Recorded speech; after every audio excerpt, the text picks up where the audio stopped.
This is Math Counts 2015, chapter, team round. We're going to go 1 through 5 on this. Alright, so I have my notes here. I actually did this on a separate piece of paper, so I'm trying to stumble through it by myself. Alright, so we know that on Thursday, January 1st, she cleaned her room, went to the gym. Afterwards, she made a decision to go to the gym every other day and clean the room every Thursday, which means every other week she'll go to the gym and clean her room, his room. And so that means that if there are 52 weeks divided by 2, because every other week is 26. But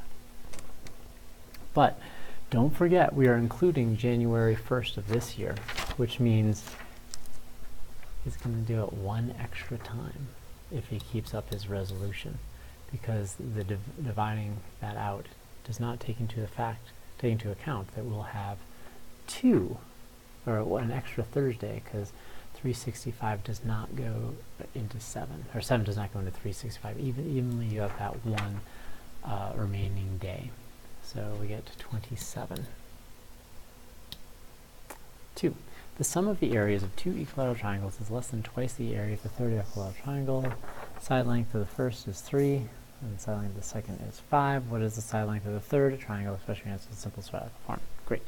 So we have a small triangle, and it has a length of 3, which means, using your 30-60 right triangle, if that's A, this is 2A, and this is A times the square root of 3, that this height right here is going to be half of this, which is going to be 1.5. So this is 1.5 times the square root of 3, also known as 3 over 2 times the square root of 3.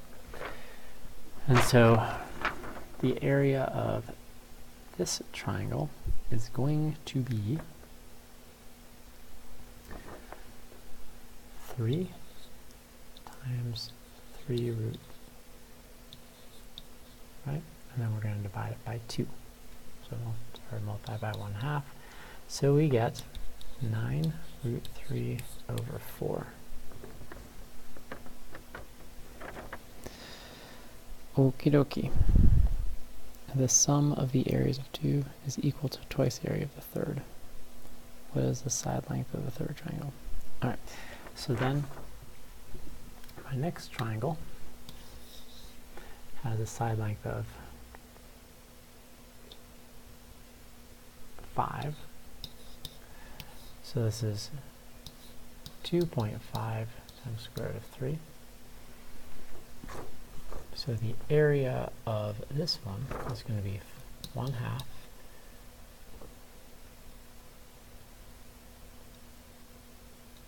times, that is going to be equal to, keep it in halves, right?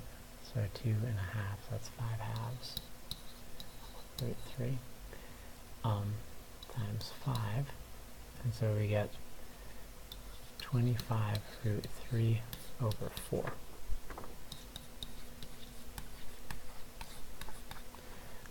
Alright, and so right now we have 34 root 3 over 4. Ew. Alright, and what is the side length of the third triangle? Well, I'm already a little bit nervous because I am not using my... Oh yeah, I'm fine. Okay. And so this is kind of ugly, so I want to go into decimal form, and so 4 goes into 34, 8.5 times root 3.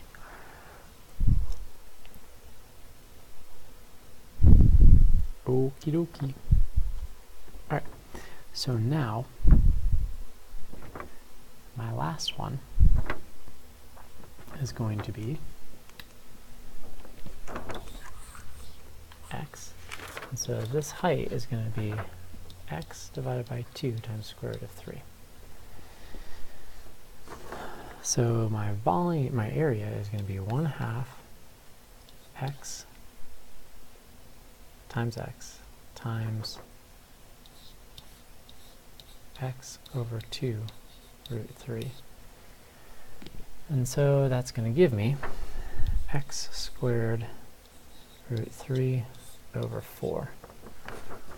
And it says that the sum of the areas of two equilateral triangles is equal to twice the area of the third equilateral triangle. So twice multiplied by 2, and so that's going to be equal to 8.5 times square root of 3. Well, this is over 2, right? So that means I'm going to multiply both sides by 2. And when I do that, I'm going to get x squared root square root of 3 is equal to 17 times square root of 3. Divide by square root of 3, cancels that out. Square root, so I get x is equal to square root of 17.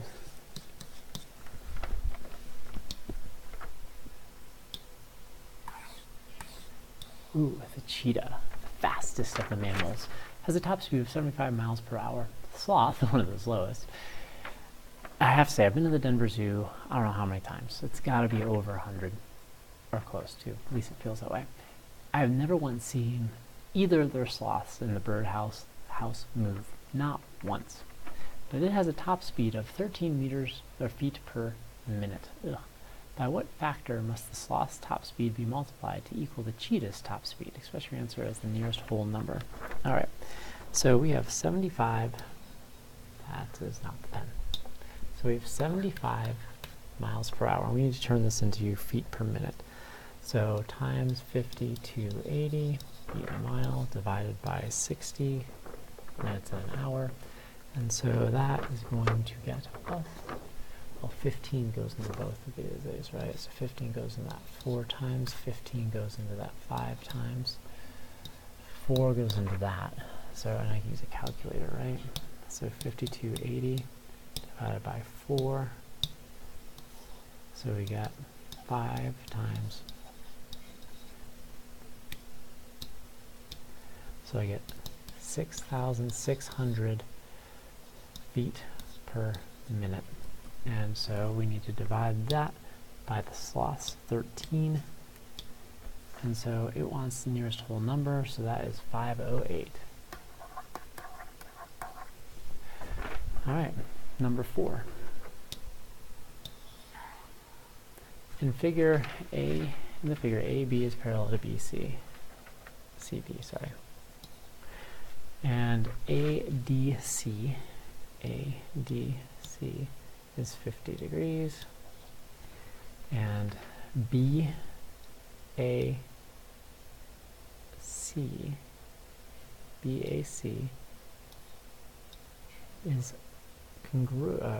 is equal to measure BCA. Well, that makes that a what's it called? Isosceles triangle. So we're trying to figure out the measure of angle bad. Brilliant. Bad. Right. All right. So right away we know to the alternate interior that this is equal to this, and therefore we also know that this is equal to this. If this measure here is 50 degrees, so we're going to do 180 minus our 50 degrees. That's going to give us 130 degrees. Divided by 2 is 65 degrees, so that's 65 degrees. And we want the measure of BAD. So 65 plus 65 is 130. All right, finally. Oh, this is kind of cool. All right, so we know 1 over x plus 1 over y is equal to 2. Well, that means that x plus y has to equal 1/2. Just take the reciprocals of each. And we need to figure out x plus y divided by 2. We need to find that value. All right, well, let's just divide everything by 2, or multiply by 1/2. So if I multiply everything by 1/2, I will get x plus y over 2, because 2 times 1 is 2, right? And that's going to be equal to 1/4. Oh, well, I have x plus y over 2, which is what I'm looking for, and my answer is 1/4. That was pretty easy. So I'm going to move on to, I'm going to do 6 and 7 really quick, because those are relatively quick. All right, so the first thing I did here is I took the prime factorization of all of these numbers, because we're trying to find a multiple of all of those numbers. And okay, so how many 2's do I have? I have 1, 2, 3, 4, 5, 6. So, sure about that? 1, 2, 3, 4, 5, 6, 7, 8. So I have 2 to the 8th. For our 3's, I have 1, 2, 3, 4.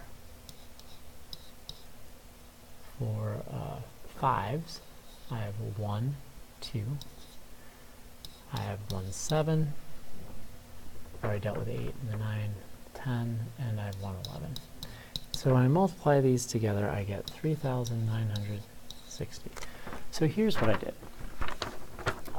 I need a 6-digit number, right? So I can just multiply it by a bunch of 10's. And so now I have a 6-digit number.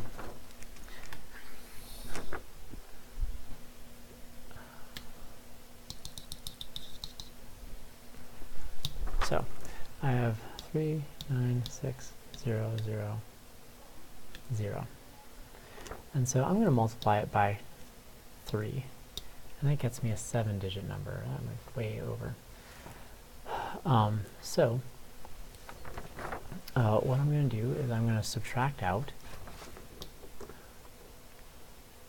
39,600, because I know that's, let's subtract out that again. Getting closer. And now I'm going to, so I'm getting close to go, not really. So let's subtract out the 39,600. I'm trying to get down to a 6-digit number, right? So let's subtract out again.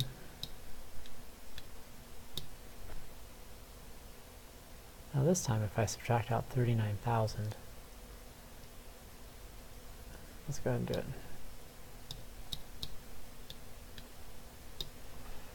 Ooh, so now we do have a 6-digit number, but I know that I can have groups of 3,960. Let's see if I can get another 3,960 in there. I can. Can I get another 3,960 in there? Oh, I'm over. So 3,960. So this is my largest number that is divisible by all of them, and so now I just have to add those together, and I get 36, because I get 4 groups of 9. Alright, the last problem on this video. So we know that it tells us this is 90, this is 60, this is 90. I know a pentagon has 540 degrees total divided by 5, so I get 108 degrees in this angle right here. Make it a little darker. So this angle right here is 108. So that means that, oops, 108 plus 180, that's 90 plus 90, plus 60. And I know that the whole circle is 360, so that makes this one right here 12. Well, okay, well that means this one 12 as well. So that means angle ABC is going to be 360 minus 12 minus 12 minus 90 minus 90 minus 60. So we have 3, that's a 6, 360 minus 24, that's 12 and 12, minus 180, that's 90 and 90, minus 60 gives me 96. So this has a degree, 96 degrees. So I'm going to stop here because it is time for me to go to the band concert. Stay tuned for the rest of the problems tomorrow.